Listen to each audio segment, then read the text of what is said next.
The devastation in Gaza has been apocalyptic, the cruelty unmistakable. Homes and histories reduced to rubble.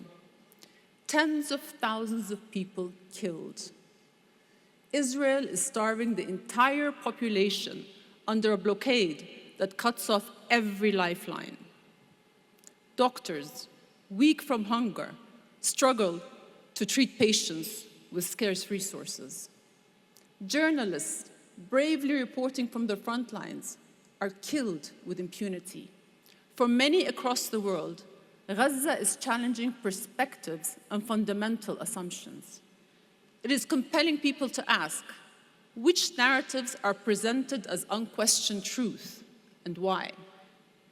It exposes how facts can be twisted, unspeakable suffering excused, entire populations dehumanized.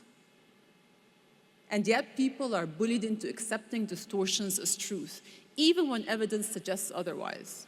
But let us be clear. There is no world in which it is okay to bomb hospitals, starve children, or shoot desperate aid seekers. We must not let this stand. We must not turn away. This is why we must reevaluate with honesty how we construct our values. Because validation does not come from the outside, it comes from within. Rather than calculate our worth through the global rankings of economy and influence and status, we can apply our own truth, our own sense of what is right. In Jordan, for example, we are proud of our heritage, of its strength, dignity, and depth. It's a country where we kiss the hands of our elders, hold the grieving neighbor close, welcome strangers with Arabic coffee and warm hearts. In my brief time here in Mexico, I can see that same spirit.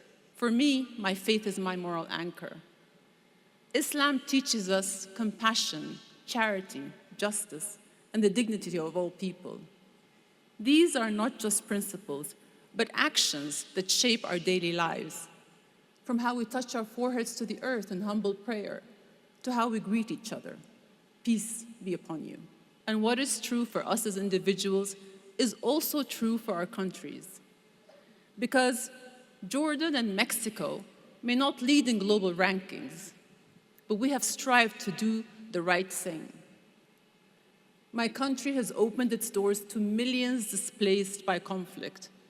We have spoken up for peace and stood up for the dispossessed. Mexico, too, has tried to do right by the world, offering refuge and a voice for those who have nowhere else to go. In a world where economic might is treated as moral superiority, developing and emerging countries are often underestimated. This is misguided, because development must not be mistaken for decency. Development is measured by numbers, GDP, growth rates, balance sheets, and these are, of course, vital. Decency, civilization, is measured by the choices we make, how we treat others, how we show up when it matters most. For all the suffering we've seen in Palestine, I've been incredibly moved by the response of so many who refuse to accept it. How people all around the world have risked their educations, their reputations, and their livelihoods to give voices to people they have never met. It seems so simple, so basic, but in a world that is morally adrift, it is an act of courage. To choose to see the humanity of strangers halfway across the world, to listen to stories that are rarely told, to say out loud what needs to be said. That is moral clarity. There's a verse from the Quran I've been thinking about. أفلم يسيروا في الأرض فتكون لهم قلوب يعقلون بها أو آذان يسمعون بها فإنها لا تعمى الأبصار ولكن تعمى القلوب التي في الصدور.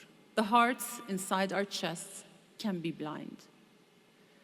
At times, we've all felt this. They may be blind in one moment, but can gain perspective in the next, if only we are willing.